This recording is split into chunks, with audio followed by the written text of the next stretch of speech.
అని పద్మపురాణంలో శివమహిమలో ఉన్నది. ఆ శివుణ్ణి అలా అభిషేకించారు భక్తితో. ఈ అభిషేకాలు అయ్యాక సరిగ్గా సంధ్యా సమయం అవుతూ ఉండగా దానికి ప్రదోషకాలము అంటే సూర్యుడు ఎర్రని కిరణములతో అస్తమిస్తున్న సమయం. ఆ కాలములో ఈశ్వరుణ్ణి దర్శనం చేసుకున్నవాడు మహాయోగజాతకుడు అవుతాడు. అన్నిటికంటే ఈశ్వర దర్శనానికి ప్రదోషకాలం చాలా మంచిది. పూర్వకాలంలో 40 రోజులు ఏకధాటిగా అలా దర్శనం చేసుకోవటం వల్ల పద్ముడు అని పేరు కలిగిన ఒక నాగరాజు సూర్యుడికి ఒక తాడయ్యాడు. మనకి శాంతి పర్వంలో చిట్ట చివరి కథ ఆ పద్ముడు అనే నాగరాజు కథ వస్తుంది. శాంతి పర్వం యొక్క చివరి కథ ఏమిటనమాట, పద్ముడు అని పేరు కలిగిన ఒక నాగరాజు కథ. సూర్యుడికి రథం ఉందని తెలుసు. ఆ సూర్యుడి యొక్క రథానికి 7 గుర్రాలు ఉన్నాయని మీ అందరూ రోజు చదువుతున్నారు. సప్తాశ్వరథమారూఢం ప్రచండం కశ్యపాత్మజం శ్వేతపద్మధరం దేవం తం సూర్యం ప్రణమామ్యహం.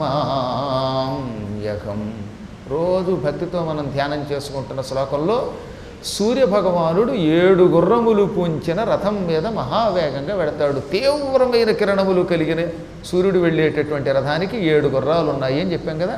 ఆ 7 గుర్రాలకి పగ్గములు ఉండాలిగా. గుర్రానికి కళ్ళెం వేసి తాడు పట్టుకుని ఆ తాళ్ళు వదులుతూ ఉంటే గుర్రం పరిగెడుతుంది. మరి సూర్యుడి గుర్రాలకి తాళ్ళు ఏమిటి మనకు కనబడవుగా. అందుకే కొంతమంది కవులు ఏమన్నారు, ఆయనకి గుర్రాలు తాళ్ళు లేనివి, దానికి ఏ పగ్గాలు కనబడవు, శూన్యం, చక్రాలు సక్రమంగా ఉండవు, ఆకాశం మార్గం, భూమి ఉండదు, అయినా వెళ్ళిపోతుంది రథం. క్రియాసిద్ధి సత్వే భవతి మహతాం నోపకరణై అన్నారు. అందుకే ఏ ఉపకరణములు లేకపోయినా సరే ఆ రథం వెడుతోంది. దానికి కార్యసిద్ధి క్రియాసిద్ధి అనేది ఒకటి ఉండాలి. నేను ఈ పని చేయగలనని ఒక గొప్ప పూనిక ఉంటే దానితో ఏ పనినా చేయగలుగుతాడు మనిషి. అదే గొప్ప బలం అవుతుంది. కానీ నిజానికి ఊరికే భ్రమ తప్ప. పురాణాలలో ఆయనకి తాళ్ళు లేవు అనలేసమా. గుర్రాలకి తాళ్ళు ఉన్నాయి. ఆ తాడులు 7 పాములు. ప్రతి మాసము మొదటి 8 రోజుల పాటు 7 పాములు ఈ భూలోకం నుంచి పాతాళలోకం నుంచి సూర్యుడి దగ్గరికి ఎడతాయి. పాడ్యమి మొదలుకొని అష్టమి వరకు కొన్ని పాములు డ్యూటీ. మళ్ళీ నవమి నుంచి వరుసగా మళ్ళీ 8 రోజులు మరికొన్ని పాములు బాధ్యతను నిర్వహిస్తాయి. 7 పాములు ఉన్నాయి. ఈ 7 పాముల్లో ధృతరాష్ట్రుడు, అరుకాషుడు, అంబరీషుడు, కర్కోటకుడు, తక్షకుడు, మహాపద్ముడు, పద్ముడు, శంఖుడు, కార్తవీర్యుడు, అజ్ఞాని, జాహ్నవుడు మొదలైనటువంటి వ్యక్తులు ఉన్నారు. వీళ్లల్లో మహాపద్ముడు లేక పద్ముడు అని పేరు కలిగిన 2 నాగరాజులు ఉన్నారు. అందులో ఒక ఆయన పద్ముడు అనేవాడు గోమతీ నదీ తీరంలో ఉంటాడు. నైమిశారణ్యంలో గోమతి ఉంది కదా, ఆ గోమతి దగ్గర ఒక పెద్ద చక్రతీర్థం ఉంటుంది. ఆ చక్రతీర్థం పూర్వం బ్రహ్మదేవుడి యొక్క మనస్సు నుంచి సృష్టింపబడిన చక్రం నుంచి పుట్టింది.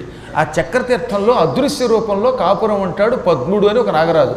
ఈ నాగరాజు గారు ప్రతి మాసము కూడా పాడ్యమి నుంచి అష్టమి వరకు 8 రోజులు సూర్యుడికి డ్యూటీ చేస్తాడు. అంటే ప్రతి మాసం ఉండడానికి వీల్లేదు. మొత్తం మీద 108 మంది ఉన్నారంటే ఈ 108 మందిలో ఈయనకు కూడా వస్తుంది డ్యూటీ. కానీ ఎప్పుడు వచ్చినా ఈయన నియమం ఏంటంటే నేను పాడ్యమి నుంచి అష్టమి వరకే వస్తాను, ఆ తర్వాత వేరే వాళ్ళకి డ్యూటీ వేయండి అంటాడు ఆయన.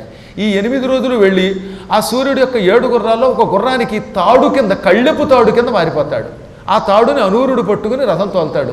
అంటే సూర్యభగవానుడి గుర్రానికి ఉన్నటువంటి తాళ్లల్లో ఒక తాడు ఈ పాము అన్నమాట. అటువంటి అద్భుతమైన ఎంతోమంది శక్తులు కలిగిన వాళ్ళు ఈ భూమండలంలో ఉన్నారండో. ఆ భగవానుడి దగ్గరికి వెళ్ళేటటువంటి ఈ తాళ్ళు ఉన్నాయే, ఈ తాళ్ళు ఈ సూర్యుడు అస్తమిస్తున్న సమయంలో ఈశ్వరుడికి భక్తి శ్రద్ధలతో అభిషేకం చేస్తాయి. అభిషేకం చేసి ఆ నీళ్లు అందరి మీద జల్లుతాయి. అందువల్ల ప్రదోషకాలములో ఈ సర్పముల యొక్క శక్తి మన మీద పడుతుంది కనుక మనకి సంపద వస్తుంది. ఈ పద్ముడు అనేవాడట 40 రోజులు సూర్యుడు అస్తమిస్తున్న కాలంలో ప్రదోషకాలంలో శివుణ్ణి అభిషేకించాడు, శివుణ్ణి దర్శించుకున్నాడు. అప్పుడు శివుడు మెచ్చుకుని నీకేం కావాలో కోరుకోమన్నట్ట. 40 రోజులు ప్రదోషకాలంలో నన్ను అత్యంత భక్తి శ్రద్ధలతో దర్శించుకున్నావు, పూజించావు, నీ పూజకు మెచ్చుకున్నాను, ఏం కావాలో కోరుకో అంటే ఈ ప్రపంచములో అందరికంటే గొప్ప దేవుడు ప్రత్యక్ష దైవం ఎవరు అని అడిగాడు ఆయన. సూర్యుడే ప్రత్యక్ష దైవం అన్నాడు ఈశ్వరుడు. అయితే ఆ సూర్యుడి దగ్గర ప్రతి మాసం 8 రోజులు ఉండేటట్టుగా అనుగ్రహించు అన్నాడు ఈయన. అప్పుడు ఆయన మెచ్చుకుని 8 రోజుల పాటు సూర్యుడి దగ్గరికి వెళ్ళమన్నాడు. ఆ 8 రోజులు వెళ్ళి సూర్యభగవానుడి యొక్క ఒక గుర్రానికి తాడుగా మారేవాడు. దీన్ని బట్టి ఆలోచించండి, సూర్యుణ్ణి స్వయంగా వెళ్ళి దర్శించుకోవడమే కష్టం.